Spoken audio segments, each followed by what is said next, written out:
Hi friends, எல்லோரும் எப்படி இருக்கீங்க? Welcome to my channel.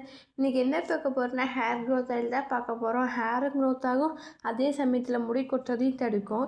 இதை எப்படி செய்யுதுன்னு சொல்கிறது ரொம்ப ரொம்ப ஈஸி. வாங்க வீடியோக்குள்ளே போகலாம். வீடியோக்குள்ளே போகிறதுக்கு முன்னாடி லைக் பண்ணுங்கள், ஷேர் பண்ணுங்கள், கமெண்ட் பண்ணுங்கள், மறக்காமல் சப்ஸ்கிரைப் பண்ண மறந்துடாதீங்க. அப்போ தான் நாங்கள் போடுற வீடியோ உங்களுக்கு நோட்டிஃபிகேஷனாக வந்து சேரும். வாங்க வீடியோக்குள்ளே போகலாம். எனக்கு மட்டும் நான் கருவேப்பிலை கொஞ்சமாக தான் எடுத்திருக்கேன். கருவேப்பிலை கொஞ்சம் எடுத்து கழுவி ஒரு ஒயிட் கிளாத்தில் ட்ரை பண்ணி எடுத்துக்கோங்க. உங்களுக்கு ஒயிட் கிளாத் இருந்தாலும் பரவாயில்ல, இல்லை வேறு எந்த கிளாத்துன்னு ட்ரை பண்ணி எடுத்துக்கலாம்.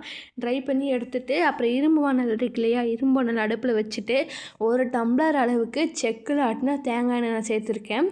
அதில் 1/4 கப் அளவுக்கு விளக்கெண்ணெய் சேர்த்துருக்கேன். உங்களுக்கு விளக்கெண்ணெய் வேணுன்னா சேர்த்துக்கோங்க, இல்லைன்னா வேண்டாம், ஆப்ஷனல் தான். அப்புறம் வந்து வடச்சட்டி வந்து ஒரு 2 செகண்ட் ப்ரீ ஹீட் பண்ணிட்டு அப்புறம் வந்து தேங்காய் எண்ணெயும் விளக்கெண்ணையும் சேர்த்துக்கோங்க. சேர்த்துட்டு இப்போ வெந்தயம் சேர்த்துக்கிட்டாலும் சேர்த்துக்கலாம், இல்லை வெந்தயமும் கருவேப்பிலை ரெண்டுமே சேர்த்துக்கலாம், இல்லை கருவேப்பிலை மட்டும் சேர்த்துக்கலாம். நான் கருவேப்பிலை மட்டும்தான் சேர்த்துருக்கேன். இப்போ வெந்தயம் சேர்த்துட்டு இருந்தால் கருவேப்பிலை ஃபஸ்ட்டு சேர்த்தாதீங்க. ஃபஸ்ட்டு வெந்தயம் வந்து ஒரு 1/2 டீஸ்பூன் மட்டும் சேர்த்துட்டு அப்புறமா கருவேப்பிலை சேர்த்துக்கோங்க எண்ணெயிலேயே. நான் வந்து கருவேப்பிலை மட்டும் தான் சேர்த்துருக்கேன். அது நல்லா வந்து நுரைஞ்சி வந்தோடனே கருவேப்பிலையை போடுங்க. போட்டு ஒரு 2 நிமிஷம் அப்படியே விட்டுருங்க. 2 நிமிஷத்துக்கு அப்புறம் கரண்டி இருக்கு இல்லையா, அந்த கரண்டியை வச்சு நம்ம கிளற ஆரம்பிச்சிடலாம். லைட்டாக ஒரு 2 கிளறு மட்டும் கிளறினீங்கன்னா போதும், ரொம்ப கிளற வேண்டாம். கிளறிட்டு அப்புறம் அது அப்படியே விட்டுருங்க. அந்த கருவேப்பிலை நல்லா சுருங்கி வர அளவுக்கு விட்டுருங்க. நல்லா சுருங்கி வந்தோடனே அந்த எண்ணெய் தனியாக வந்துடும், கருவேப்பிலை தனியாக வந்துடும்.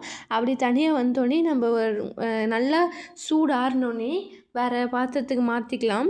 இது சூடு ஆறினோடனே தான் வந்து நமக்கு அந்த க்ரீனிஷாக இருக்கிறது தெரியும். சூடு ஆறுற வரைக்கும் வெயிட் பண்ணிட்டு நான் எந்த டம்ளரில் தேங்காய் எண்ணெய் சேர்த்துனனோ அந்த டம்ளரில் வந்து வந்திருக்கு. அப்புறம் வந்து ஒரு பாட்டிலுக்கு மாற்றி எடுத்துட்டேன். இந்த சீப்பு மாதிரி இந்த கோம் மாதிரி மேலே வந்து பாட்டில் இருக்கும், நீங்கள் அதில் கூட சேர்த்துக்கலாம், இல்லை உங்கள்கிட்ட இருக்கிற எதில் வேணால் சேர்த்துக்கலாம். ட்ரை பண்ணி பாருங்கள்.